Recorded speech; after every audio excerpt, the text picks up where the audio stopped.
Now coming to the last part of the lesson, that is the applications.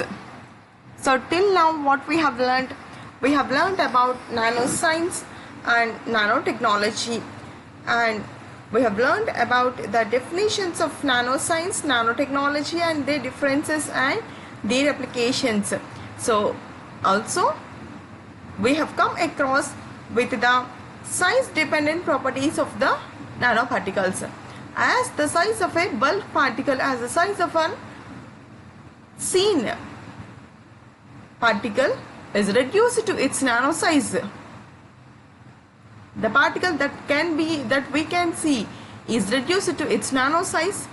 It has several different applications, its properties, physical properties, chemical properties, mechanical, electrical and many other properties have a spectacular change, that means have a drastic change in them. We can also notify them change in them.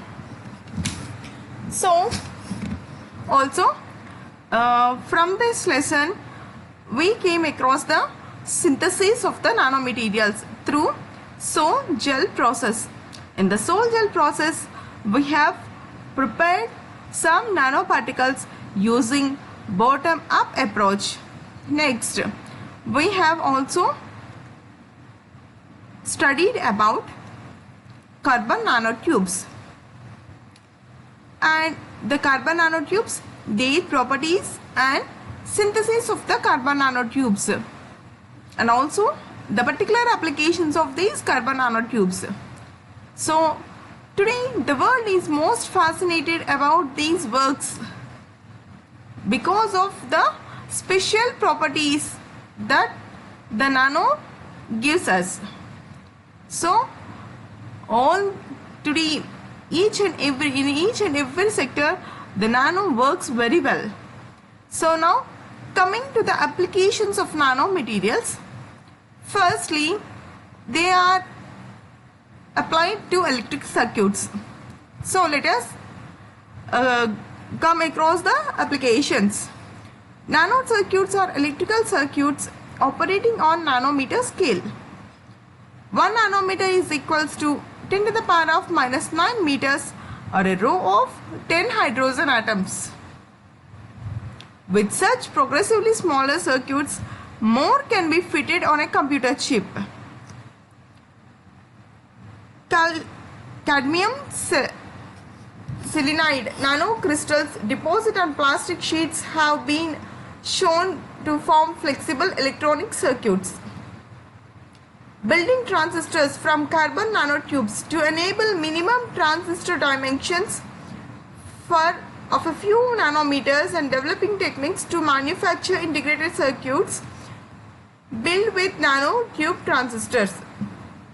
So integrated circuits, ICs, the commonly used thing which we are using, and also the most useful one is building a smaller circuits that could be fitted on a computer chip, so that we can have the efficiency more. To make more efficient, these nano circuits are very useful. Using electrodes made from nanowires that would enable flat panels displays to be flexible as well as thinner than current panel displays. So this is about electrical circuits. So using this such a smaller circuits, such as smaller particles, such as smaller things, we can build up, if we can fit many progressively smaller circuits on a computer chip, so that the efficiency of the computer chip increases. So this is about the electrical applications. Next, CNTs as gas sensors. We already studied about CNTs. Now the use of CNT as a gas sensor will be studying. Okay.